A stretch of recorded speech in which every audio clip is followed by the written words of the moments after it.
இன்றைக்கு நாம் நடமாடும் முஅ்ஜிஸா, மொபைல் முஅ்ஜிஸா, இன்றைக்கும் நம்மிடத்திலே நடமாடிக்கொண்டிருக்கிற முஅ்ஜிஸாக்கள் என்ன என்றால், இரண்டு முஅ்ஜிஸாக்களை நாம் நம்முடைய வாழ்க்கையிலே பெற்றிருக்கிறோம்.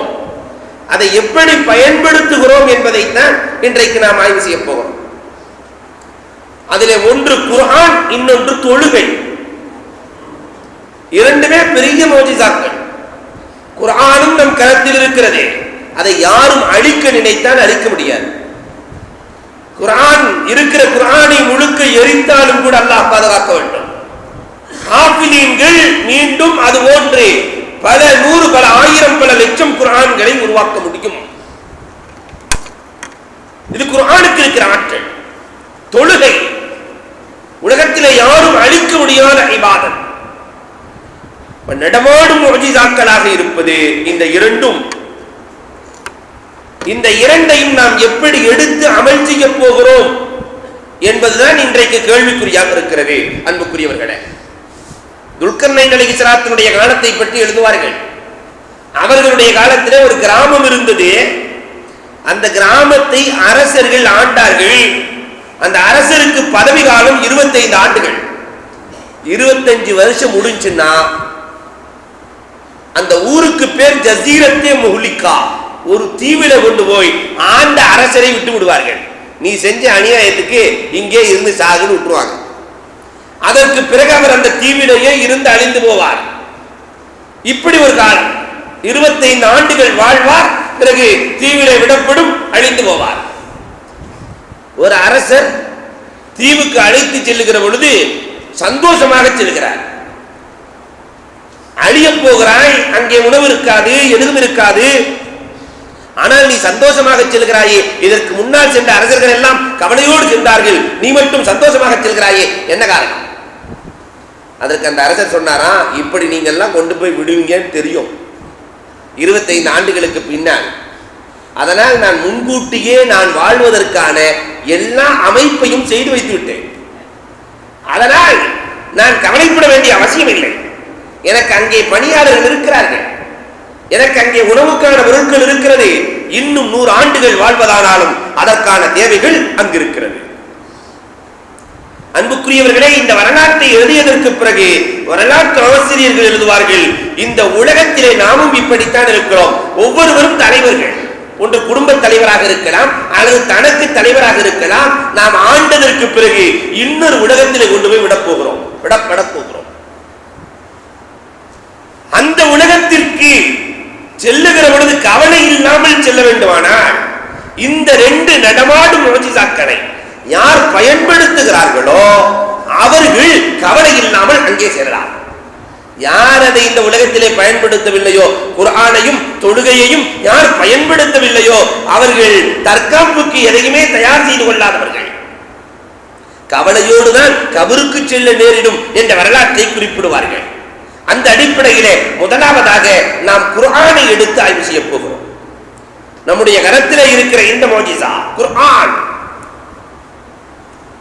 இந்த குர்ஆனை பெற்றவர்கள், குர்ஆனை கேட்பவர்கள் என்ன அந்தஸ்தை பெறுகிறார்கள்?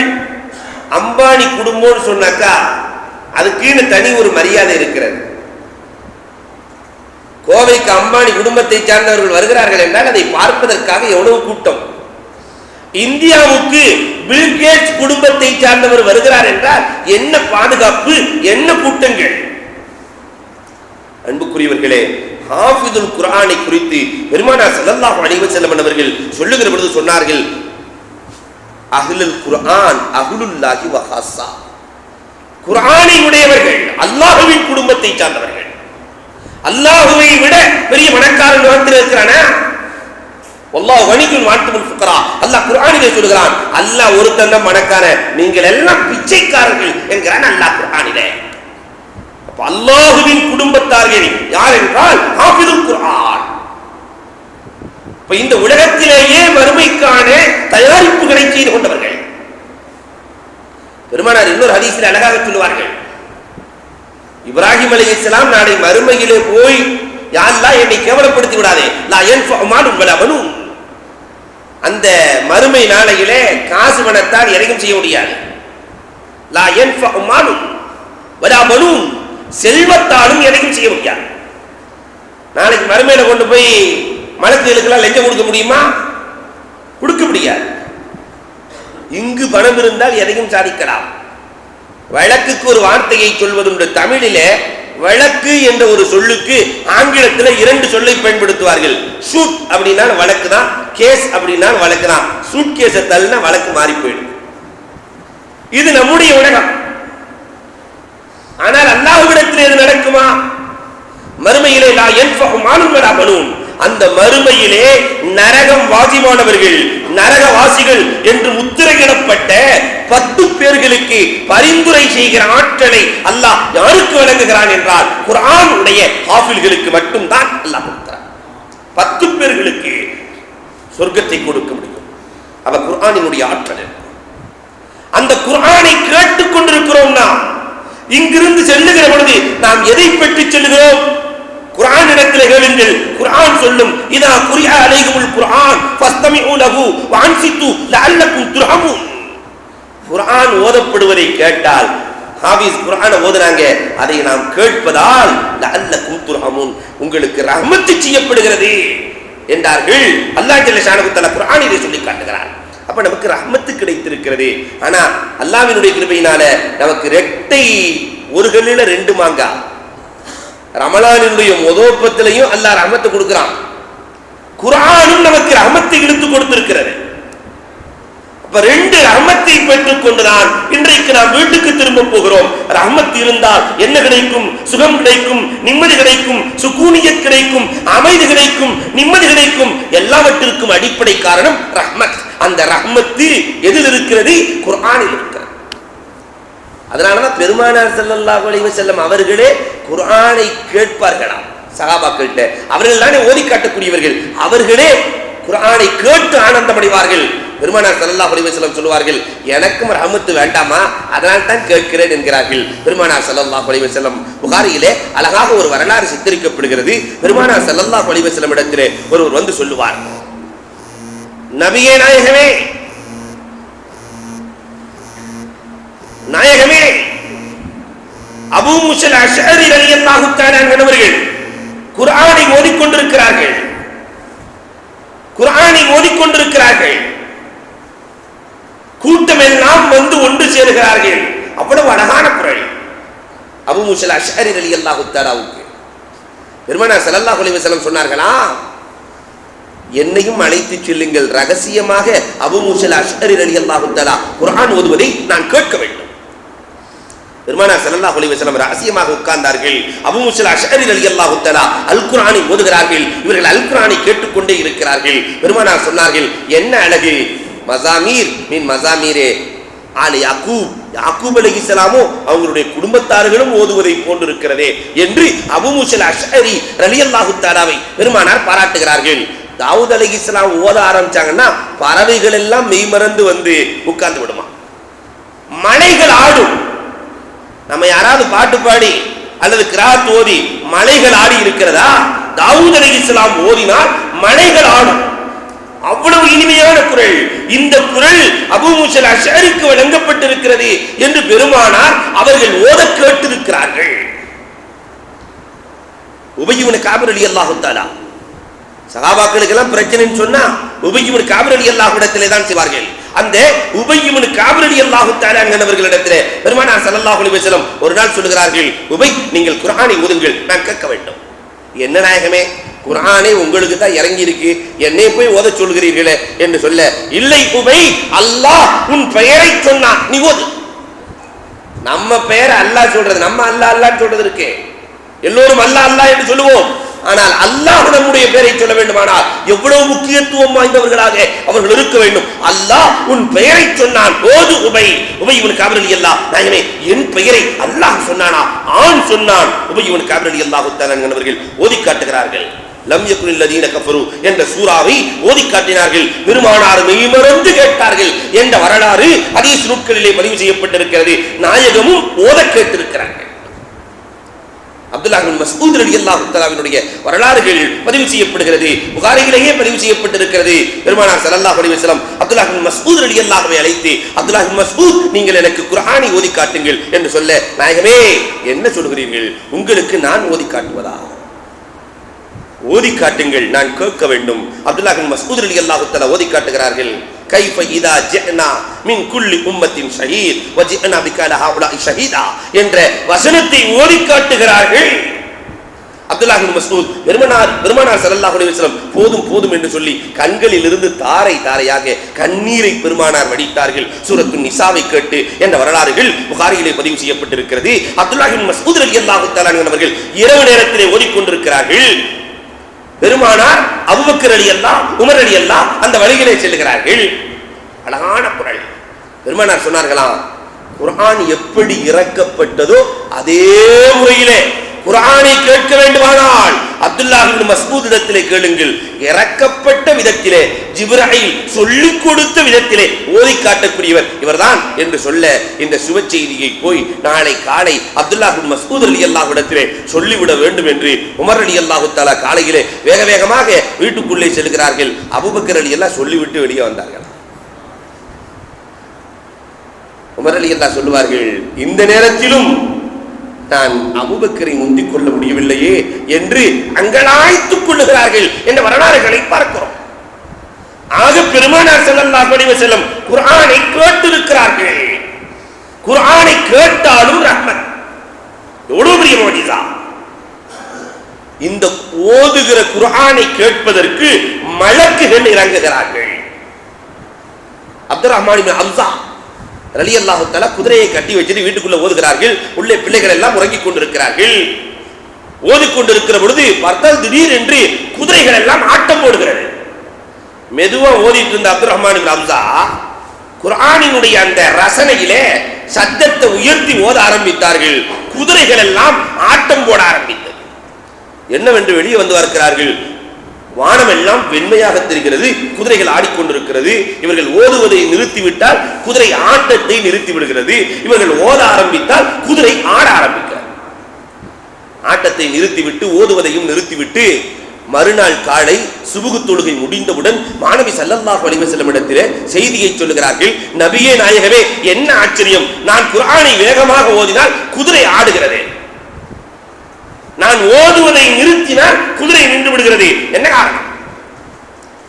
பெருமானார் ஸல்லல்லாஹு அலைஹி வஸல்லம் சொன்னார்களாம், நீங்கள் காலை சுபுகு வரை ஓதி இருக்க கூடாதா?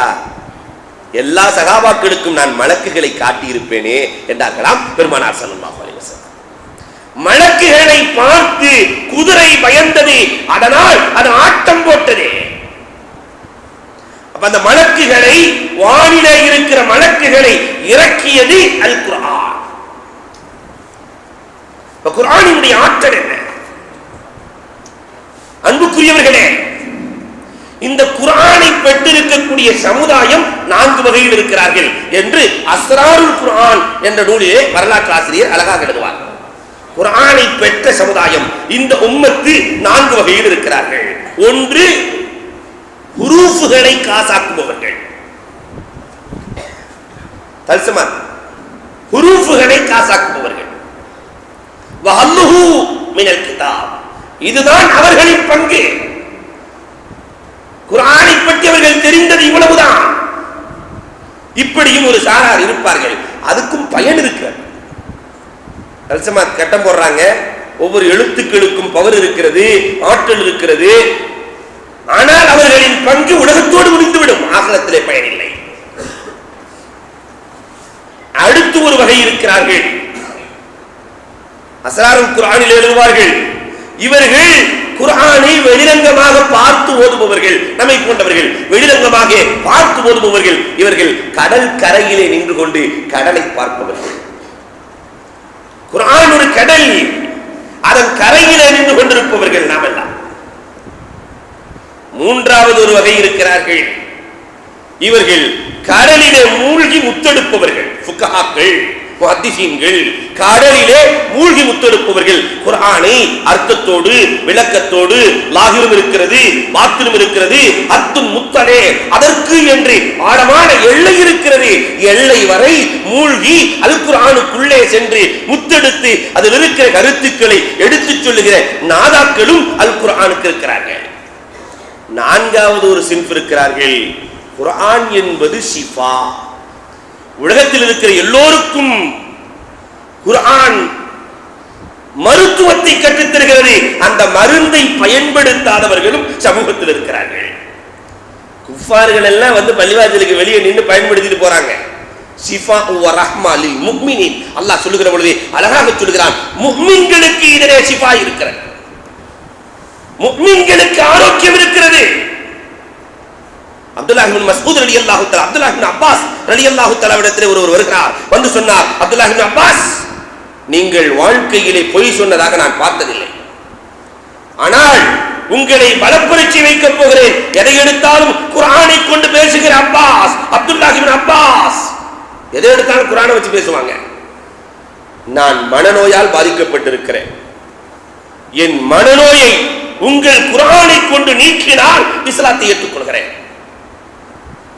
மனநோய்க்கான மருந்து குர்ஆனில் இருக்கிறது. அப்துல்லாஹ் இப்னு மஸ்ஊத் ரலியல்லாஹு எதுவும் சொல்லவில்லை. அலம் நஷ்ரஹ் சூராவை நீங்கள் ஓதி வாருங்கள். ஒரு சில நாட்களில் மனத்தெளிவு ஏற்படும், நீங்கள் இஸ்லாத்தை ஏற்பது சத்தியம் என்றார்கள். சில நாட்கள் தான் ஆனது. வந்தார் அப்துல்லாஹ் இப்னு மஸ்ஊத், அப்துல்லாஹ் இப்னு அப்பாஸ் ரலியல்லாஹுவின் கரத்தை பிடித்தார். அஷ்ஹது அல்லா இலாஹ இல்லல்லாஹ் வ அன்ன முஹம்மதன் ரசூலுல்லாஹ் என்ற ஏகத்துவத்தை ஏற்றார். மனநோயை நீக்கும் ஆற்றல் அலம் நஷ்ரஹ் சூராவுக்கு உண்டு. பிள்ளைகளுக்கு நினைவாற்றல் வேண்டுமா? அதே அப்துல்லாஹ் இப்னு மஸ்ஊத் ரலியல்லாஹு சொல்கிறார்கள், உங்கள் பிள்ளைகளுக்கு அலம் நஷ்ரஹ் சூராவை கற்றுக் கொடுங்கள், அல்லாஹ் நினைவாற்றலை கொடுத்து விடுவார். அலம் நஷ்ரஹ் சூராவுக்கு நினைவாற்றலை வளர்க்கும் ஆற்றலும் உண்டு. உமர் நபிகள் கோமான் ஸல்லல்லாஹு அலைஹி வஸல்லம் அவர்கள் ஒரு ஹதீஸிலே இப்படி சொல்லுவார்கள், யார் ஒருவர் சுபுஹ் தொழுகைக்கு பின்னால் 3 முறை அலம் நஷ்ரஹ் சூராவை ஓதுகிறாரோ, சுபுஹ் தொழுகைக்கு பிறகு 3 முறை அலம் நஷ்ரஹ் சூரா பெரிய சூராவா ரொம்ப சின்ன சூரா, யார் 3 முறை ஓதுகிறாரோ ரஸக்கஹுல்லாஹு மின் ஹைஸு லா யஹ்தஸிப், அல்லாஹ் அறியாத புறத்திலிருந்து ரிஸ்கை வழங்குகிறான். அதோடு நிறுத்தல, அதுஹப அன்ஹு அல்லாஹ் அவரை விட்டு நீக்கி விடுகிறான். அல் கஸ்ல சோம்பேறித்தனத்தை வாழ்க்கையிலே அவரை விட்டு நீக்கி விடுகிறான். அத்தஅத்துல ஃபீ தலபில் மஈஷா தன்னுடைய வாழ்க்கை ஜீவாதாரத்தை தேடுகிற பொழுது உடல் சோர்வை அல்லாஹ் நீக்கி விடுகிறான். இந்த 3ம் அலம் நஷ்ரஹுக்கு இருக்கிறது. பெருமானார் ஸல்லல்லாஹு அலைஹி வஸல்லம் சொல்லி காட்டுகிறார்கள். ஆனால் அலம் நஷ்ரஹ் சூராவோடு நாம் எந்த அளவுக்கு தொடர்பு கொண்டிருக்கிறோம் அன்புக்குரியவர்களே? குர்ஆனோடு சின்ன சின்ன சூறாக்கள், ஆனால் நிறைய அர்த்தங்களை கொண்டுண்டான சூறாக்கள். ஃபாத்திமா ரலியல்லாஹு தஆலா அவருடைய வாழ்க்கை ஒன்றை சித்தரிப்பார்கள்.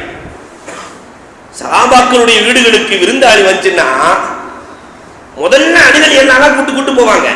ஆனால் அலி ரலியல்லாஹுவினுடைய வீட்டிலே வறுமை இருந்தும் விருந்தாளிகளை அழைத்து செல்லப்படும்.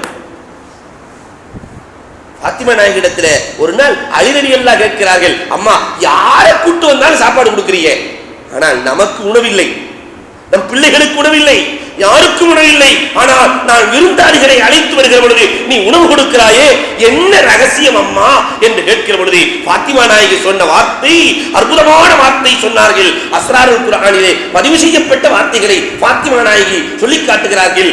நான் விருந்தாளிகள் வருகிற பொழுது நான் சமைத்து வைத்திருக்கிற பாத்திரத்திற்குள்ளே லீலாஃபி சூராவை ஓதி ஊதுவேன். லீலாஃபி சூரா எவ்வளவு பெருசு! ஒரு கௌம் வந்தாலும் ஒரு கூட்டமே வந்தாலும் அந்த உணவு அனைவருக்கும் போதுமானதாக இருக்கிறது. பூரிக்க ஃபீஹி அதிலே பரக்கத்து செய்யப்படுவதை நான் கண்கூடாக கண்டேன் என்கிறார்கள் ஃபாத்திமா நாயகி. எவ்வளவு பெரிய பரக்கத்து இருக்கிறது! என்றைக்காவது லீலாஃபி சூராவை நாம் எடுத்து ஓதி இருப்போமா? பரக்கத்திற்காக பயன்படுத்தி இருப்போமா? யோசித்து பார்க்கிறோம். எதிரிகளின் தீங்கிலிருந்து பாதுகாப்பு பெறுவதற்கு குர்ஆனிலே அழகான வசனத்தை சொல்லிக் கொடுக்கிறார்கள். அண்ணல் பெருமானார் ஸல்லல்லாஹு அலைஹி வஸல்லம் அவர்கள் ஃபஜ்ர் தொழுகையின் பொழுது முன் சுன்னத்து 2 ரக்காத் தொழுவோம். இந்த முன் சுன்னத்துல முதல் ரக்காத்திலே அலம் நஷ்ரஹும், இரண்டாவது ரக்காத்திலே சூரத்துல் ஃபீல் அலம் தர கைஃப கான ரப்புக, இந்த 2 சூறாக்களையும் ஃபஜ்ர் தொழுகையினுடைய முன் சுன்னத்திலே ஓதி தொழுதுவிட்டு அவன் எதிரியை சந்தித்தால் கூட அந்த எதிரி நண்பனாகி விடுவான். எதிரியை நண்பனாக்கும் ஆற்றல் அல்லாஹ் இந்த சூறாக்களுக்கு வழங்கி இருக்கிறார். இப்ப எவ்வளவு பெரிய அற்புதம்! எதிரியையே நண்பனாக மாற்றும் ஆற்றல் இந்த சூறாக்களுக்கு இருக்கிறது.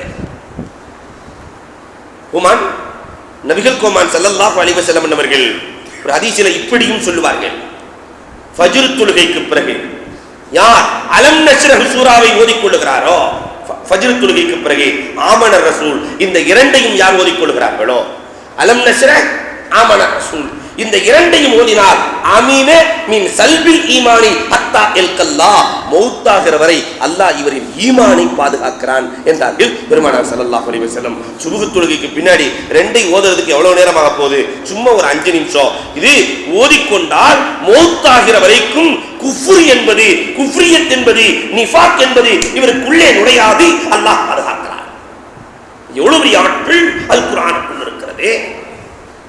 தேவைகளை கேட்பதற்கு அப்துல் ரஹ்மான் இப்னு அவுஃப் ரலியல்லாஹு தஆலா அறிவிக்கிறார்கள், பெரிய செல்வச்சீமான், எங்கு போனாலும் வெற்றி, எதை தொட்டாலும் வெற்றி, மண்ணை தொட்டாலும் பொன்னாகிறது, எந்த வேலைக்கு போனாலும் சக்சஸ் ஆகி வருவார் அப்துல் ரஹ்மான் இப்னு அவுஃப் ரலியல்லாஹு தஆலா. இதற்கான ரகசியம் என்ன? ஏனென்றால் சஹாபாக்களுக்கு இயற்கையிலேயே துருவி ஆராய்கிற பண்பாடு உண்டு. நாமும் குர்ஆனை ஓதுகிறோம், அவரை போன்றுதான் நாமும் அமல் செய்கிறோம், அவருக்கு மட்டும் அல்லாஹ் செல்வத்தை கொடுக்கிறான், நமக்கு கொடுக்கவில்லையே என்ற ஆதங்கத்திலே அப்துல் ரஹ்மான் இப்னு அவுஃப் ரலியல்லாஹு இடத்திலே சென்று நீங்கள் நினைத்ததெல்லாம் நடக்கிறதே, அதற்கு என்ன காரணம் என்று கேட்க அப்துல் ரஹ்மான் இப்னு அவுஃப் ரலியல்லாஹு தஆலா தன்னுடைய வாழ்க்கையை சொல்லி காட்டுகிறார்கள். நான் என்னுடைய தேவையை நோக்கி புறப்படுகிற பொழுது, வியாபாரத்திற்கு நான் செல்லுகிற பொழுது 4 ரக்காத் தொழுவேன். முதல் ரக்காத்திலே சூரத்துல் ஃபாத்திஹாவுக்கு பிறகு அலம் நஷ்ரஹ் 3 முறை ஓதுவேன். இரண்டாவது ரக்காத்திலே சூரத்துல் ஃபாத்திஹாவுக்கு பிறகு சூரத்துல் இக்லாஸ் குல் ஹுவல்லாஹ் 3 முறை ஓதுவேன். மூன்றாவது ரக்காத்திலே சூரத்துல் ஃபாத்திஹாவுக்கு பிறகு சூரத்துல் ஃபலக் குல் அஊது பிரப்பில் ஃபலக் 3 முறை ஓதுவேன். நான்காவது ரக்காத்திலே சூரத்துல் ஃபாத்திஹாவுக்கு பிறகு சூரத்துல் நாஸ் குல் அஊது பிரப்பின் நாஸ் 3 முறை ஓதுவேன். தொழுது விட்டு புறப்படுவேன். நான் செல்லுகிற காரியம் சக்சஸ், அல்லாஹ் அதை நான் கேட்கிற காரியத்தை நிறைவேற்றி கொடுக்கிறான் என்றார்கள் அப்துல் ரஹ்மான் இப்னு அவுஃப் ரலியல்லாஹு தஆலா. எவ்வளவு நேரமாக போகுது? இந்த மருந்தை என்றைக்காவது பயன்படுத்தி இருக்கிறோமா? தேவை என்னவோ அதை நாடி சென்றால் அல்லாஹ்விடத்திலே கரம் ஏந்தி விட்டு குர்ஆன் நிறைவேற்றி கொடுக்கும் அப்துல் ரஹ்மான் இப்னு அவுஃப் ரலியல்லாஹு சொல்லி காட்டுகிறார். கண்ணோயால் பாதிக்கப்பட்ட இப்னு அப்பாஸ் ரலியல்லாஹு தஆலா, கண்ணோய், மருத்துவர்கள் சொன்னார்கள், கண்ணுக்கு சிகிச்சை அளிக்க வேண்டுமானால் நீங்கள் கொஞ்சம் மது அருந்த வேண்டும், அந்த மயக்கத்திலே சிகிச்சை அளிக்க வேண்டும். இரண்டாவது, சில நாட்கள் பூமியிலே தலையை வைத்து தொழ முடியாது. 2க்கும் நீங்கள் அனுமதி கொடுத்தால் நான் உங்களுக்கு சிகிச்சையை துவங்குகிறேன் என்று அன்றைய மருத்துவர்கள் சொல்ல அப்துல்லாஹ் இப்னு அப்பாஸ் ரலியல்லாஹு ஏத்துக்குவாங்களா? மது அருந்துவதா? என் உயிரே போனாலும் நடக்காது. அதை விட பெரிய விஷயம் தொழுகை. அல்லாஹ்விடத்திலே சஜிதா செய்வதை விட்டும் என்னை தடுக்கிற சாதனம் எது? கண்டிப்பாக அதை நான் உபயோகப்படுத்த மாட்டேன். ஆனால் எனக்கு பெருமானார் ஒன்றை கற்றுக் கொடுத்திருக்கிறார்கள், அதை வைத்து நான் சிகிச்சை அளிக்கிறேன் என்றார்கள். என்ன சிகிச்சை தெரியுமா? இப்னு அப்பாஸ் ரலியல்லாஹு செய்த சிகிச்சை ஃபஜ்ரினுடைய சுன்னத் ஃபர்ல் 2க்கும் இடையிலே 41 முறை சூரத்துல் ஃபாத்திஹாவை ஓதி கண்ணிலே தடவினார்களாம். சுன்னத்துக்கும் ஃபர்லுக்கும் இடையிலே 41 முறை சூரத்துல் ஃபாத்திஹாவை ஓதி கண்ணிலே தடவுகிறார்கள். அதற்கு பிறகு இதே அப்துல்லாஹ் இப்னு அப்பாஸ் ரலியல்லாஹு அறிவிக்கிறார்கள், முன்னால் இருந்த பார்வையை விட அதிக பார்வை எனக்கு கிடைத்தது என்கிறார்கள். மௌத்தா போற வரைக்கும் எனக்கு பார்வை போகல. சூரத்துல் ஃபாத்திஹா எவ்வளவு பெரிய ஷிஃபா, அதை பயன்படுத்துகிறோமா? ஆண் பிள்ளை இல்லாதவர்கள் நிறைய பேருக்கு 3 பொம்பளை பிள்ளை வீட்டுக்குள்ள போனாவே அந்த எரிச்சலோடு பார்க்கிற பண்பாடு. ஆனா பொம்பளை பிள்ளைக்கும் ஆம்பளை பிள்ளைக்கும் காரணம் இவர் தான், அந்த அம்மா இல்லை. பெண்ணினுடைய சினை முட்டை என்றைக்குமே எக்ஸ் ஆகத்தான் இருக்கும். ஆணினுடைய விந்தணு எக்ஸ் எக்ஸாக சேர்ந்தால் பிறக்கிற குழந்தை பெண் குழந்தையாக பிறக்கும், எக்ஸ் ஒய்யாக சேர்ந்தால் பிறக்கிற குழந்தை ஆண் குழந்தையாக பிறக்கும். ஆணும் பெண்ணும் இவரால் ஏற்படுகிறது. ஆனா கோவிக்கிறது நம்மால. ரெண்டு பொம்பளை பிள்ளைன்னா வீட்டுக்கே போக மாட்டார். ஆனால் பெருமானார் ஸல்லல்லாஹு அலைஹி வஸல்லம் அதற்கும் ஒரு வழியை சொன்னார்கள். ஆண் பிள்ளை தேவைப்படக்கூடியவர்கள் பெருமானார் அழகாக சொல்லிக் கொடுக்கிறார்கள். ஒவ்வொரு நாளும் அந்த பெண்மணி, கர்ப்பமாக இருக்கிற பெண்மணி சூரத்தை யூசுஃபை ஓதி வந்தால் ஆண் பிள்ளை பிறப்பதோடு மஅசூமன் அம்மன் அல்லாஹ் தடுத்த காரியத்தை செய்யாத குழந்தையாகவும் அந்த குழந்தை இருக்கும். ஆண் குழந்தையை குறுக்கிறதோடு பாவத்திலிருந்து அந்த குழந்தையை அல்லாஹ் பரிசுத்தமாக்கி வளர்ப்பான் என்ற ஒரு சுப செய்தியும் பெருமானார் சொல்லுகிறார்கள். அதே நேரத்தில் ஆண் பிள்ளை வேண்டாம், எனக்கு பெண் பிள்ளை வேண்டும் என்று நினைப்பவர்கள் சூரத்தை மரியமை ஓதி வருவார்களே. ஆனால் ஒவ்வொரு நாளும் சூரத்தை மரியமை ஓதினால் அல்லாஹ் ஜல்ல ஷானஹு தஆலா அவர்களுக்கு அழகிய பெண் குழந்தையை கொடுப்பான், இஃபத்தோடு கூடிய பெண் குழந்தையை கொடுப்பான் என்று பெருமானார் ஸல்லல்லாஹு அலைஹி வஸல்லம் அவர்கள் அழகான மருத்துவத்தை சொல்லிக் கொடுக்கிறார்கள். எத்தனை பேர்கள் அந்த மருந்தை எடுத்திருக்கிறோம் வாழ்க்கையில? வீட்டு பாதுகாப்புக்கு வாட்ச்மேன் போடுறோம், அம்மா பாத்துக்க, பாத்திமா பாத்துக்க, வீட்டை பாத்துக்க, பொருளாதாரத்தை பாத்துக்க, மெட்ராஸுக்கு போகணும், ஜப்பான் போகணும், சிங்கப்பூர் போகணும், சீனா போகணும், பாத்துக்கம்மா. என்றைக்காவது குர்ஆனின் மருந்தை பயன்படுத்தி இருக்கிறோமா? நம்முடைய வீட்டின் வாசலிலே 2 மலக்குகள், ஆயுதம் தாங்கிய மலக்குகள் இருந்து நம்முடைய வீட்டை பாதுகாக்க யாருக்காவது மனம் இருக்கிறதா? அனஸ் இப்னு மாலிக் ரலியல்லாஹு தஆலா சொல்லி காட்டுகிறார்கள். வீட்டிலிருந்து நீங்கள் புறப்படுகிற பொழுது பிஸ்மில்லாஹி தவக்கல்து அலல்லாஹ் லா ஹவுல வலா குவத்த இல்லா பில்லாஹ் என்பதை ஓதிவிட்டு புறப்படுங்கள். 2 மலக்குகள் உங்கள் வீட்டை பாதுகாக்கிறார்கள். என்ன அழகான மருத்துவம்! நிறைய பேர் சொல்றது உண்டு, தூக்கம் வரல, தூக்கம் வர்றதில்லை. ஹஜ்ரத் எப்படி புரண்டு படுத்தாலும் தூக்கம் வர்றதில்லை,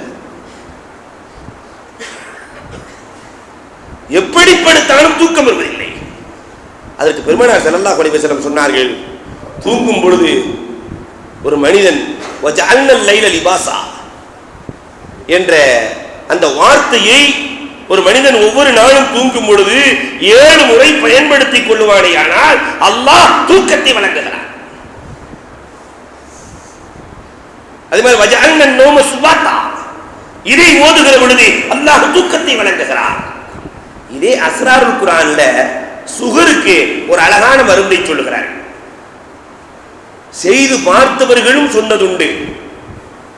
அஸ்ராருல் குர்ஆனிலே காலையில எழுந்தவுடன் சூரத்துல் ஃபாத்திஹாவை ஒரு 7 தடவை ஓதி, சூரத்து யாசீன்ல கடைசி பகுதியில சும்ம யுஹீகல்லதி அன்ஷாஹா அவ்வல மர்ரா அதுல இருந்து ஆரம்பிச்சு கடைசி வரைக்கும் முடித்து அந்த தண்ணீரிலே ஊதி வெறும் வயிற்றிலே அதை குடிக்கிற பழக்கத்தை கையாண்டால் சுகர் அறவே வராது, இருப்பதும் குறைந்து போய்விடும், நார்மலுக்கு வந்துவிடும். குர்ஆனுக்குள்ளே சுகருக்கான மருந்து இருக்கிறது. காரணம், கலாமுல்லாவிலே இல்லாத மருந்து எதிலும் இல்லை. சுகருக்கான மருந்தும் அதில் இருக்கிறது.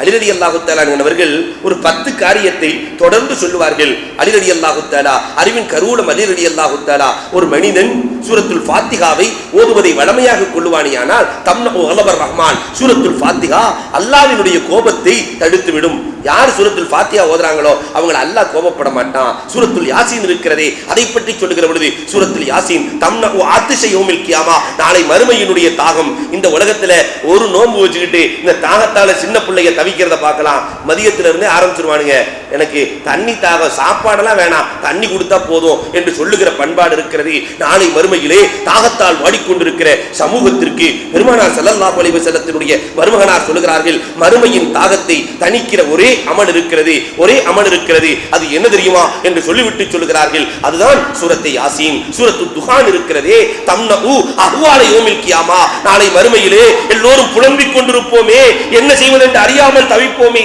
அந்த தவிப்பை தடுப்பது சூரத்து துஹான். சொல்லிவிட்டு சொல்லுகிறார்கள், சூரத்துல் வாக்கியா தம்னஉல் ஃபக்ர வல் ஃபாக்கா, வறுமையை அகற்றுகிற ஆற்றல் சூரத்துல் வாக்கியாவுக்கு இருக்கிறது. அதோடு நிறுத்திக் கொள்ளவில்லை, சூரத்துல் முல்க் இருக்கிறதே, தம்னஉ அதாபல் கபர், கபரினுடைய வேதனையை சூரத்துல் முல்க் தபாரக்கல்லதி சூரா தடுத்துவிடும். சூரத்துல் கௌசர் இன்னா ஆத்தீனாக்கல் கௌசர் இருக்கிறதே, தம்னஉன் ஹுசூமாத்தி வன்னஸாஅத். ஒரு இடத்துல சண்டை நடக்குதுன்னு வச்சுக்கோமே, அந்த இடத்துக்கு நீங்க போறீங்க, சூரத்துல் கௌசரை ஓதிட்டு போனா அங்கே இருக்கிற சண்டைகளை ஈஸியாக தகர்க்க முடியும். உமரே ஃபாரூக் ரலியல்லாஹு தஆலா சொல்லுவார்கள், இந்த கணவன் மனைவி சண்டைக்கு நான் புறப்பட்டது உண்டு. கணவன் மனைவியினுடைய சண்டையை தீர்த்து வைப்பதற்காக நான் செல்லுகிற பொழுது சூரத்துல் கௌசரை ஓதிக்கொண்டு செல்லுவேன். அப்படி ஓதி சென்றால் அவர்களுக்குள்ள இணக்கத்தை ஏற்படுத்தி என்னால் சேர்த்து வைக்க முடியும் என்று சொல்லி காட்டுகிறார்கள். உமரே ஃபாரூக் ரலியல்லாஹு தஆலா என்றால் சூரத்துல் கௌசருக்கு சண்டையை தடுக்கிற ஆற்றல் இருக்கிறது. சூரத்துல் காஃபிரீன் இருக்கிறதே,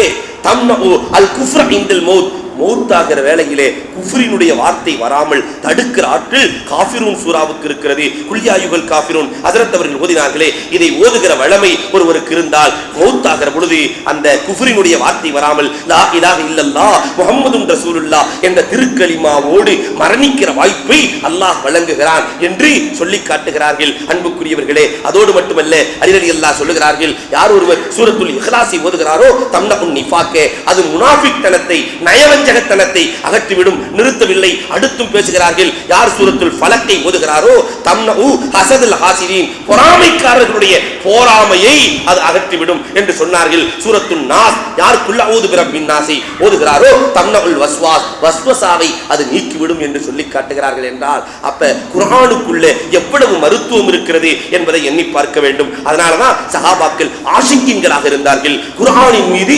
ஆஷிக்கீன்களாக இருந்தார்கள். நமக்கு என்னைக்காவது குர்ஆன்ல இஷ்க் வந்திருக்கா?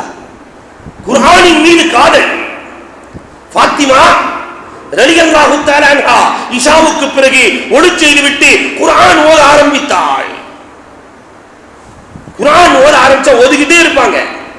ஒரு ரக்காத் முடிந்திருக்கும், இரண்டாவது ரக்காத்திலே சுபுகுக்கு பாங்கு சொல்லுவார்களாம். ஃபாத்திமா நாயகி சொல்வார்கள், யா அல்லாஹ், இரவை ஏனடா இவ்வளவு சுருக்கமாக்கி விட்டாய், இரவை ஏனடா இவ்வளவு சுருக்கமாக்கி விட்டாய், இன்னொரு ரக்காத்து தொழுவதற்கு எனக்கு வாய்ப்பில்லாமல் ஆக்கிவிட்டாயே ரப்பே என்று அல்லாஹ்விடத்திலே கேட்கிறார்கள். என்றால் எண்ணி பார்க்க வேண்டும், குர்ஆனின் மீது எவ்வளவு இஷ்க் இருந்தது. அல்லாஹ் குர்ஆன்ல சொல்றான், அந்த சஹாபாக்கள் குர்ஆனை கேட்டா இதா சமிஉ மா உன்சில இல ரசூல் இல ரசூல், ரசூலுக்கு இறக்கி வைக்கப்பட்ட குர்ஆனை கேட்டால் தரா அயுனஹும் தஃபீலு மினத்தம், கண்களிலிருந்து கண்ணீர் ஓடிக்கொண்டே இருக்குமாம். மிம்மா அரஃபு மினல் ஹக்கி, உண்மையை அவர்கள் விளங்கி வைத்த காரணத்தினால் கண்களிலிருந்து கண்ணீர் ஓடிக்கொண்டே இருக்கும் என் அன்பு தோழர்களுக்கு என்று அல்லாஹ் குர்ஆனிலே சர்டிபிகேட் கொடுக்கிறானே. அந்த சஹாபாக்கள் வெறும் கேட்டதோடு மட்டுமல்லாமல் அந்த குர்ஆனை நடமாடும் முஜிசாவை கொண்டு அமல் செய்தார்கள். அமல் இருந்தது. ஹஜ்ஜாஜ் இப்னு யூசுப், கொடுங்கோலன் ஹஜ்ஜாஜ், ஏறத்தாழ 1,00,000க்கும் மேற்பட்டவர்களை உலமாக்களை கொண்டு குவித்தவர், 40,000 பெண்களை சிறைப்படுத்தியவர் ஹஜ்ஜாஜ். சாதாரண ஆள் அல்ல. இந்த ஹஜ்ஜாஜிடத்திலே தவறை எடுத்து சொல்லி ஹஜ்ஜாஜை திருத்துவது யார்? ஒரு பிரச்சனை வருகிறது. யார் போனாலும் தலை இருக்கார், யார் செல்வார்? 9 வயது சிறுவன், குர்ஆனின் ஞானம் பெற்ற ஹாஃபிதுல் குர்ஆன் ஹஜ்ஜாஜை போய் சந்திக்கிறார். 9 வயது சிறுவன். சிறுவர்களே, எண்ணி பார்க்க கடமைப்பட்டிருக்கிறோம். 9 வயது சிறுவன் உள்ளே நுழைகிறார். ஹஜ்ஜாஜ் அரியணையிலே அமர்ந்திருக்கிறார். ஹஜ்ஜாஜை பார்த்து ஒரே ஒரு வசனம் தான் ஓதினார், அத்தத்தஹிதுன மசானிஅ லஅல்லக்கும் தஹ்லுதூன், இந்த கோட்டை கோபுரத்திலே வாழுகிறாயே ஹஜ்ஜாஜ், இதில் நிரந்தரமாக இருந்து விடலாம் என்று எண்ணிக்கொண்டாயா? உன் தகப்பனார் இங்குதான் வாழ்ந்தார், கபரஸ்தானுக்கு போயிட்டாரு. உங்க நானா இங்குதான் வாழ்ந்தாரு, கபரஸ்தானுக்கு போயிட்டாரு. எல்லோரும் சென்று விட்டார்கள், நீ என்ன நிரந்தரமாக இருக்க போகிறாயா? யாரு கேட்டது? 9 வயது சிறுவன். ஹஜ்ஜாஜ் அசந்து போய், அஹ்ஃபில்துல் குர்ஆன், ஹஜ்ஜாஜ் குர்ஆனுக்கு யாராவது போட்டவர். அஹ்ஃபில்துல் குர்ஆன், ஹஃபில என்றால் பாதுகாத்தல் என்ற அர்த்தம். என்ன, குர்ஆனை பாதுகாத்து வைத்திருக்கிறாயா? உடனே அந்த சிறுவன் கேட்டான், அது என்ன அழிந்தா போய்விட்டது, நான் பாதுகாப்பது? என்ன வார்த்தை சொல்கிறாய்? உடனே ஹஜ்ஜாஜ் வார்த்தையை மாத்தினார். ஜமாஅத்துல் குர்ஆன், குர்ஆனை ஒன்று சேர்த்து வைத்திருக்கிறாயா? அது என்ன பிரிந்தா கிடக்கிறது, நான் ஒன்று சேர்ப்பதற்கு? ஏற்கனவே ஒன்னா தானே இருக்கு. அடுத்த வார்த்தையை மாத்தி போட்டாரு, ஹக்கம்துல் குர்ஆன், குர்ஆனை வைத்து எனக்கு தீர்ப்பு சொல்லுகிறாயா? உடனே அந்த சிறுவன் கேட்டானே, அது ஏற்கனவே தீர்ப்பாகத்தானே இருக்கிறது, நான் என்ன தீர்ப்பு சொல்வதற்கு? அடுத்த ஒரு வார்த்தையை தூக்கி போட்டாரு. அப்ப இஸ்தல்ஹர்துல் குர்ஆன், குர்ஆனை நீ வெளிப்படுத்தி காட்டுகிறாயா? நஊது பில்லாஹ், என் முதுகுக்கு பின்னாலா இருக்கிறது நான் வெளிப்படுத்தி காட்டுவதற்கு? ஏற்கனவே வெளிப்பாடையாகத்தானே குர்ஆன் இருக்கிறது என்று சொல்ல ஹஜ்ஜாஜ் இப்னு யூசுப் பலகீனம் அடைந்து ஹஜ்ஜாஜ் கேட்கிறார், என்னடாப்பா சொல்றது, நீயே சொல்ல. 9 வயது சிறுவன் ஹஜ்ஜாஜை பார்த்து சொல்லுகிறார். 9 வயது சிறுவன் சொன்னான், அஃபஅவைத்தல் குர்ஆன், அல்லாஹ் ஒவ்வொரு பொருளை வைப்பதற்கு ஒரு இடத்தை வைத்திருக்கிறான். செருப்பு வைக்கிறதுக்குன்னு ஒரு இடம் இருக்கு, வீட்டுல நகை வைக்கிறதுக்குன்னு லாக்கர் இருக்கு, சேலை வைக்கிறதுக்குன்னு ஒரு இடம் இருக்கு, மசாலா பொருட்கள் சமையலுக்கு வைக்கிறதுக்கு ஒரு இடம் இருக்கிறது. குர்ஆனை வைப்பதற்கு அல்லாஹ் தேர்ந்தெடுத்த இடத்தை பார்த்தீர்களா? உள்ளம்.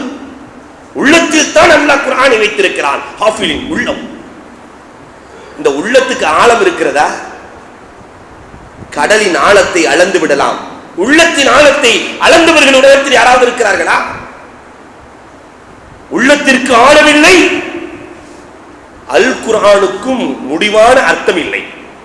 ஆழமானது, உள்ளமும் ஆழமானது, அல் குர்ஆனும் ஆழமானது. ஆழமான உள்ளத்திலே ஆழமான அல் குர்ஆனை அல்லாஹ் வைத்திருக்கிறார். அதனால் ஹஜ்ஜாஜ் நீ இப்படி கேள், உள்ளம் என்ற பாத்திரத்திலே குர்ஆனை எவ்வளவு தேக்கி வைத்திருக்கிறாய் என்று கேள். என்ன அந்த சின்ன பையன் சொன்ன உடனே ஹஜ்ஜாஜ் இப்னு யூசுஃபுக்கு ஆச்சரியம். சில கேள்விகள் ஹஜ்ஜாஜின் உள்ளத்தில் இருக்கிறது. அதை சிறுவனிடத்திலே கேட்கிறார். ஐயோ ஆயத்தின் ஆலம் மினல் குர்ஆன், சிறுவனே, 9 வயது சிறுவனே, குர்ஆனிலேயே பிரம்மாண்டமான வசனம் எது என்று கேட்கிற பொழுது 6666 வசனமோ பிரம்மாண்டமானது தானே, குர்ஆனிலேயே பிரம்மாண்டமான வசனம் எது என்று கேட்கிற பொழுது உடனே சொன்னான். அந்த சிறுவன் சொல்லுகிறார், உடனே சொல்லுகிறார், ஆயத்துல் குர்சி. ஆயத்துல் குர்சி இருக்கிறதே குர்ஆனிலே பிரம்மாண்டமான வசனம், அதிலே ஃபீஹி 50 கலிமா, அதிலே 50 வார்த்தைகள் இருக்கிறது. ஃபீ குல்லி கலிமத்தின் 50 பரக்கா, ஒவ்வொரு வார்த்தைக்குள்ளும் 50 பரக்கத் இருக்கிறது. ஒரு ஆயத்துல் குர்சியில 2500 பரக்கத் இருக்கிறது, ஒரு ஆயத்துல் குர்சிக்குள். அதனாலதான் முந்திய நம்முடைய சமூகத்துல ஆண்களும் பெண்களும் தூங்கும் போது அது மாதிரி ஃபர்லு தொழுகைக்கு பின்னாடி ஆயத்துல் குர்சி ஓதுனாங்க. ஒரு வீட்டுல 9 பேர் சேர்ந்து இருப்பாங்க, அண்ணன் தம்பி பரக்கத்தா இருந்தாங்க. வாங்கின சம்பளம் 2000 ரூபாய் பரக்கத்தா இருந்தாங்க. இன்னைக்கு ஒரு குடும்பம் தான் 20000 ரூபாய் சம்பளம் வாங்குறாங்க, இருக்கிறது 4 பேரு, பரக்கத்து இல்ல. என்ன காரணம்? குர்ஆனை விட்டார்கள், பரக்கத்து போனது. குர்ஆனை தொட்டவர்களுக்கு பரக்கத்து இருந்தது, விட்டவர்களுக்கு போனது. இதுதான் யதார்த்தம். இதை கேட்டவன ஹஜ்ஜாஜுக்கு ஆனந்தம். அடுத்த ஒரு கேள்வியை போட்டான், ஐயோ ஆயத்தின் அஹ்கம் மினல் குர்ஆன், குர்ஆனிலேயே சட்டம் நிறைந்த வசனம் எது என்று கேட்க சட்டுன்னு அந்த பையன் சொன்னானே, இன்னல்லாஹ யஅமுரு பில் அத்லி வல் இஹ்சான் வ ஈதாஇல் குர்பா வ யன்ஹா அனில் ஃபஹ்ஷாஇ வல் முன்கர் வல் பை யஇதுக்கும் லஅல்லக்கும் ததக்கரூன். ஒவ்வொரு ஜுமாவிலும் ஓதப்படக்கூடிய வசனம் 3 விஷயங்களை அல்லாஹ் ஏவுகிறான். இஸ்லாத்தை சுருக்கமாக அல்லாஹ் சொல்கிறான். 3 விஷயத்தை அல்லாஹ் ஏவுகிறான், 3 விஷயத்தை அல்லாஹ் தடுக்கிறான். நீதத்தை ஏவுகிறான், உபகாரத்தை ஏவுகிறான், சொந்தத்தை நேசிப்பதை அல்லாஹ் ஏவுகிறான். 3 விஷயத்தை தடுக்கிறான். கெட்ட சொல், கெட்ட செயல், புரட்சியை அல்லாஹ் தடுக்கிறான். இதுதான் குர்ஆனிலே நிறைய சட்டங்கள் நிறைந்த வசனம். உடல ஹஜ்ஜாஜ் அடுத்து கேட்கிறார், ஐயோ ஆயத்தின் அத்லு மினல் குர்ஆன், குர்ஆனிலேயே ரொம்ப நீதமான வசனம் எது? குர்ஆன்ல இருக்கிற எல்லாமே நீதமான வசனம் தான், ரொம்ப நீதமான வசனம் எது? ஃபமன் யஅமல் மிஸ்கால தர்ரத்தின் கைரன் யரா வமன் யஅமல் மிஸ்கால தர்ரத்தின் ஷர்ரன் யரா. அல்லாஹ் தன்னை பற்றி அறிமுகப்படுத்தி பேசும் பொழுது ஒரு கடுகு என்ற வார்த்தையை சொல்லவில்லை. அணு அணு அளவிற்கு ஒருவன் நன்மை செய்தால் அதற்குரிய கூலியை அங்கே பெற்றுக் கொள்ளுவான். அணு அளவிற்கு ஒருவன் தீமை செய்தால் அதற்குரிய தண்டனையை அங்கே பெற்றுக் கொள்ளுவான். அல்லாஹ் சொல்லுகிறான். அடுத்தும் இடல ஐயோ ஆயத்தின் அஹ்வஃபு மினல் குர்ஆன், குர்ஆனிலேயே பயமுறுத்தக்கூடிய வசனம் எது என்று கேட்க, குர்ஆனிலேயே பயமுறுத்தக்கூடிய வசனம் எது என்று கேட்க உடனே அந்த சிறுவன் அந்த ஆயத்தை ஓதுகிறார். அய்யத்து மகுல்லு இம்ரஇம் மின்ஹும் அய்யதுகுல ஜன்னத்துன் நஈம், எல்லோரும் ஜன்னத்துன் நஈமிலே அல்லாஹ்வினுடைய சொர்க்கத்திலே நுழைந்து கொள்ள பேராசைப்படுகிறார்களா? பேராசையா? நான் கட்டி வைத்திருக்கிற சொர்க்கம் யார் நல்லவள் செய்கிறார்களோ அவர்களுக்கு மட்டும்தான். எதுவுமே செய்ய மாட்டாரு, தொழ மாட்டாரு, நோம்பு நோக்க மாட்டாரு, ஹஜ் செய்ய மாட்டாரு, பெற்றோர்களை கவனிக்க மாட்டாரு, மனைவி மக்களை கவனிக்க மாட்டாரு, ஆனா நான் சொர்க்கம் மட்டும் தரணுமா? கண்டிப்பாக நடக்காது என்று அல்லாஹ் குர்ஆனிலே பயமுறுத்துகிறார். இதுதான் பயமுறுத்தக்கூடிய வசனம். உடல மீண்டும் கேட்கிறார். அல்லாஹ் ஒரு பொருளை காற்றால் படைத்து, காற்றால் பாதுகாத்து, காற்றால் அழித்தான். அது யார் தெரியுமா? உடனே சொன்னான், காற்றால் படைக்கப்பட்டவர்கள் ஈசா அலைஹிஸ்ஸலாம், காற்றால் பாதுகாக்கப்பட்டவர்கள். சுலைமான் அலைஹிஸ்ஸலாம் காத்து அப்படியே தூக்கி போயிடும். காற்றால் அழிக்கப்பட்டவர்கள் ஆது கூட்டத்தார்கள், ஆது கூட்டத்தார்கள் காற்றால் அழிக்கப்பட்டார்கள். அல்லது லம் யுக்லக் மிஸ்லுஹா ஃபில் பிலாத், இது போன்றவர்களை நான் படைக்கவே இல்லை என்கிறான் அல்லாஹ். 360 அடி உயரம், காற்றால் அழிக்கப்பட்டார்கள். விடல. கட்டையால் படைக்கப்பட்டு கட்டையால் பாதுகாக்கப்பட்டு கட்டையால் அழிக்கப்பட்டவர்கள் யார் தெரியுமா? உடனே சிறுவன் சொன்னானே, கட்டையால் படைக்கப்பட்டது. மூசா அலைஹிஸ்ஸலாத்தினுடைய அசா குச்சி இருக்கே, பாம்பாக மாறியது. அந்த பாம்பு கட்டையால் படைக்கப்பட்டது. 70,000 பாம்புகளை விழுங்கியது. கட்டையால் பாதுகாக்கப்பட்டவர்கள் நூஹ் அலைஹிஸ்ஸலாமும் அவர்களின் கூட்டத்தார்களும் கப்பலால் பாதுகாக்கப்பட்டவர்கள், கட்டையால் அழிக்கப்பட்டவர்கள். ஜக்கரியா அலைஹிஸ்ஸலாம் பாதுகாப்புக்காக அந்த மரத்துக்குள்ளே போய் ஒதுங்கினார்கள்.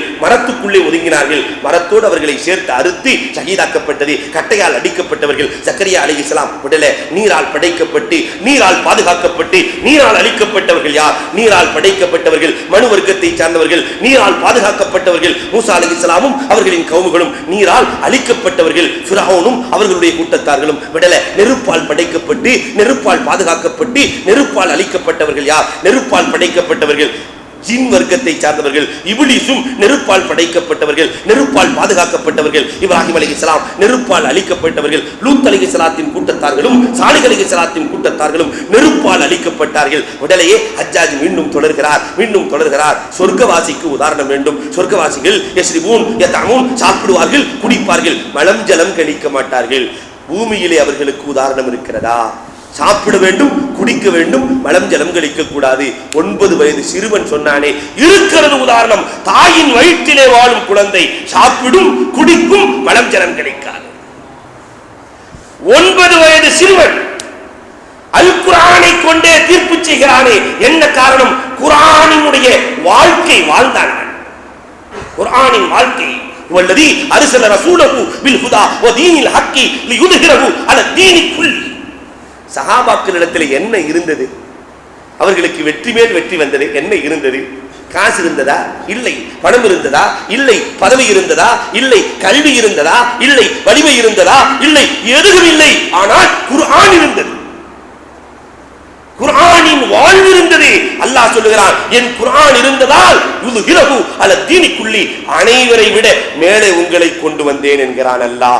குர்ஆன் அந்த சமூகத்தில் இருந்ததால், நடமாடும் மோஜிசா நடமாட்டத்தோடு இருந்ததால் அவர்களுக்கு வெற்றி கிடைத்தது. நம்மிடத்திலே அந்த நடமாடும் மோஜிசா முடத்தனமாகவே இருக்கிறது, ஓதப்படுகிறது தவிர அமலில் இருக்கிறதா? ஒரு வசனத்தை கொண்டு நான் அமல் செய்கிறேன் என்று சொல்லுகிறேன், ஒருவரை கூட காட்ட முடியாது. ஒருவரை கூட நான் இந்த வசனத்தை வச்சு மௌத்து வரைக்கும் அமல் செய்யலான் இருக்கிறேன், அமல் செஞ்சுக்கிட்டு இருக்கிறேன் ஹஜ்ரத் என்று சொல்பவர்கள் இல்லை. அந்த ஒரு வசனத்தை கொண்டு அமல் செய்பவர்கள் இல்லையே. நடமாடும் மோஜிசா இன்றைக்கு முடமான மோஜிசாவாக அல்லவா நம்முடைய வீடுகளில் இருக்கிறது. பரக்கத்திற்காக எடுத்து பார்க்கும் வேதமாக அல் குர்ஆன் இருக்கிறது. கடைகளை அலங்கரிக்கிற வேதமாக, வீடுகளை அலங்கரிக்கிற வேதமாக நம்முடைய அல் குர்ஆன் இருக்கிறது. அதை கைகளை எடுத்து அமல் செய்ய ஆரம்பித்தால் நம் சமூகத்தை விட உயர்ந்தவர்கள் யாரும் இருக்க முடியாது. சமீபத்திலே ஒரு கிறிஸ்துவ பாதிரி, அவரோடு பேச வேண்டிய சூழல், ஒரு வார்த்தை கிட்டத்தட்ட 50-55 வயதை கடந்த பாதிரி, அவர் தாவா செய்கிறார். 55 வயதை கடந்தவர். உங்க குர்ஆன் படிக்கக்கூடிய வாய்ப்பு எனக்கு இல்லை, ரெஃபரன்ஸுக்காக தர்ஜுமத்துல் குர்ஆன் வேண்டும், குர்ஆனின் அர்த்தம் வேண்டும், சரி கொடுக்கிறோம். ஆனால் எனக்கும் சில பைபிளிலே சந்தேகங்கள் இருக்கிறது, அதை நீங்கள் தீர்க்க வேண்டும். மேரி பிள்ளையோடு வருகிறார். தந்தை இல்லாமல் ஒரு பிள்ளையை பெற்றால் பைபிள் என்ன சொல்கிறது? தந்தை இல்லாம ஒருத்தர் பிள்ளையை கொண்டு வந்தா பைபிள் என்ன சொல்கிறது? கல்லால் எரிந்து கொள்ள சொல்கிறது. இதுதான் பைபிளினுடைய சட்டம். பாதிரி சொல்லுவார், கல்லால் எரிந்து கொள்ள சொல்கிறது. ஏன் மேரியை நீங்கள் கொல்லவில்லை? பைபிளில் இருந்து ஆதாரத்தை காட்டுங்கள். தந்தை இல்லை, ஆனால் மேரி மரியம் பிள்ளையை கொண்டு வந்திருக்கிறார், ஏன் கொல்லவில்லை? இதுவரைக்கும் யாரும் இப்படி என்கிட்ட கேட்டதும் இல்லை, இதுக்கு பதில நான் பைபிள்ல பார்த்ததும் இல்லை. உடனே நான் சொல்லுவேன், குர்ஆன் பதில் சொல்லுகிறது இதற்கு என்று. குர்ஆன் பதில் சொல்லுகிறது. சட்டம் கொள்ள வேண்டும். நம்ம அக்கா தங்கச்சி பிள்ளையோடு வர்றாங்க, தகப்பன் இல்லை, எல்லோரும் என்ன சொல்லுவோம்? ஆனால் அவர்களுடைய புனித குடும்பம், பாரம்பரியம் மிக்க குடும்பம், தந்தை பரிசுத்தமானவர்கள், அவர்களுடைய குடும்பத்தார்கள் பரிசுத்தமானவர்கள். அப்படி இருக்க இந்த மரியம் அலைஹிஸ்ஸலாம் பிள்ளையை கொண்டு வருகிற பொழுது எல்லோரும் பேசுகிறார்கள். கல்லால் எடுத்துக் கொள்ள வேண்டும் என்ற சட்டம் இயற்றப்பட வேண்டிய சூழலில் அந்த மரியம் அலைஹிஸ்ஸலாம் அந்த குழந்தையின் பக்கம் சுட்டி காட்டினார்கள். அந்த குழந்தை பேசியது, அந்த தொட்டில் குழந்தை பேசியது, எல்லாம் ஓடிட்டாங்க. இன்னி அப்துல்லா ஆத்தானியல் கிதாப் வஜஅலனி நபியா, அந்த தொட்டில் குழந்தை, பிறந்த குழந்தை, அன்று பிறந்த பாலகன் பேசுகிறது. என்ன சொன்னது தெரியுமா? நான் தான் அல்லாஹ்வுடைய அடிமை, நான் ஒரு நபி. எங்க அம்மாட்ட எல்லாம் கேட்காதீங்க, நான் ஒரு நபி, எதிர்காலத்து நபி. உள்ள பேசின உடனே அடிக்க வந்த ஆள்லாம் ஓடிடுச்சு. இது குர்ஆன் சொல்லுகிறது. தாயை பாதுகாத்தது கல்லடியிலிருந்து, அந்த குழந்தையை அந்த குழந்தை தான் பாதுகாத்தது. ஈசா பாதுகாத்தார்கள். உங்கள் பைபிளில் இருக்கிறதா? குர்ஆனுக்குள்ளே இல்லாதது எதுவும் இல்லை.